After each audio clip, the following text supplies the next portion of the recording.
بسم اللہ الرحمن الرحیم۔ السلام علیکم دوستو۔ کیا ایلینز اس کائنات میں اپنا وجود رکھتے ہیں؟ اس بات میں کوئی شک نہیں کہ یہ کائنات ہماری سوچ سے زیادہ بڑی ہے اور اس کائنات کی وسعتوں میں ہماری زمین کے علاوہ کئی اور جہان بھی موجود ہیں۔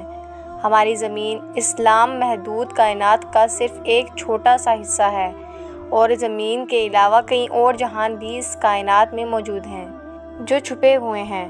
اس کائنات کا وہ حصہ جسے ہم انسان اب تک جان پائے ہیں وہ 93 بلین لائٹ ایئرز پر مشتمل ہے۔ یوں سمجھے کہ اگر ایک گولف بال زمین پر پڑی ہوئی ہے تو یہ گول گول کائنات کا وہ حصہ ہے جو ہم اب تک جان پائے ہیں اور یہ زمین ہماری ایکچوئل یونیورس ہے۔ لہٰذا ہم اس بات سے بالکل انکار نہیں کر سکتے کہ ہمارے علاوہ بھی اس کائنات میں کئی اور مخلوقات موجود ہیں۔ ہم انسان ان مخلوقات کو ایلینز کا نام دیتے ہیں۔ ایلینز انسانوں سے الگ دکھائی دینے والی ایک مخلوق ہے جو ذہانت اور ٹیکنالوجی میں انسانوں سے کئی گنا آگے ہے۔ ایلینز کی تھیوری بہت متنازع ہے اور ہر انسان اس کے بارے میں اپنا ایک الگ ہی نظریہ رکھتا ہے۔ کچھ کے مطابق ایلینز اس کائنات میں اپنا وجود رکھتے ہیں جبکہ بعض لوگ ایلینز کے وجود سے انکار کرتے ہیں۔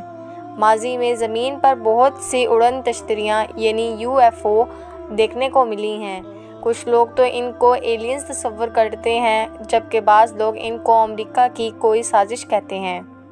ہم آج اس ویڈیو میں قرآن اور سائنس کے نظریے سے یہ جاننے کی کوشش کریں گے کہ کیا ایلینز اس کائنات میں موجود ہیں۔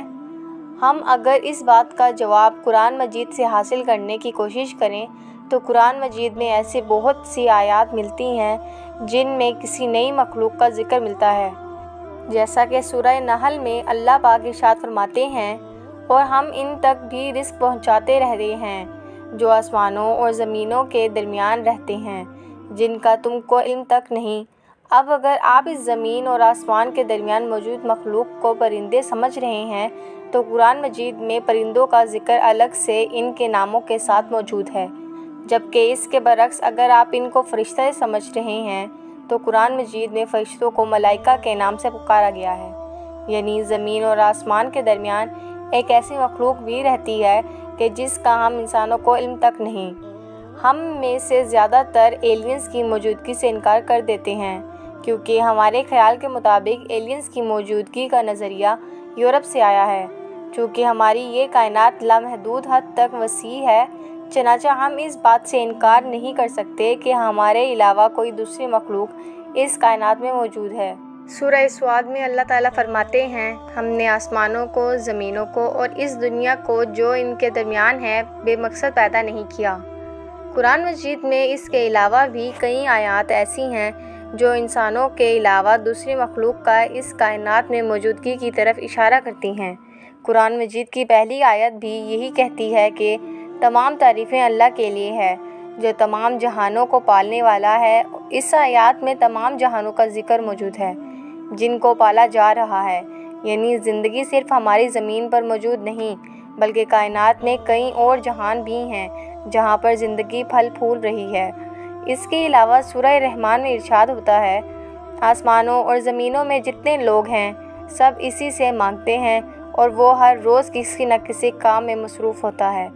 یعنی وہ خدا ہی ہے جو زمین کے ساتھ ساتھ جو لوگ آسمانوں میں ہیں ان کو بھی رزق دیے ہوئے ہے۔ اسی طرح سورہ نحل میں ارشاد ہوتا ہے، اور وہ ایسی مخلوقات کو پیدا فرماتا جا رہا ہے جسے تم نہیں جانتے۔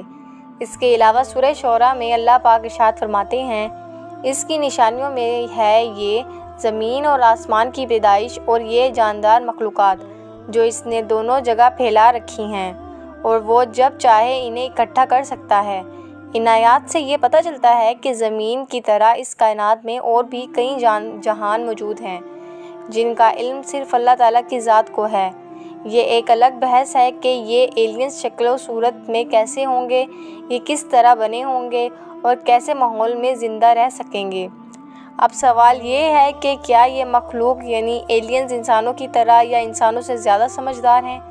جیسا کہ ہم سمجھتے ہیں اور جیسا ہمیں ہمیشہ دکھایا اور بتایا جاتا ہے، جب قیامت کے دن تمام کائنات کو فنا ہونا ہے تو یہ ایلینز کی دنیا بھی ضرور فنا ہوگی اور اس کے بعد ان سے بھی حساب کتاب لیا جائے گا، جیسا کہ سورہ مریم جو رحمان کا بندہ بن کر نہ آئے اور اس نے ان کو شمار کر رکھا ہے، اور سب قیامت کے روز فردن حاضر ہوں گے۔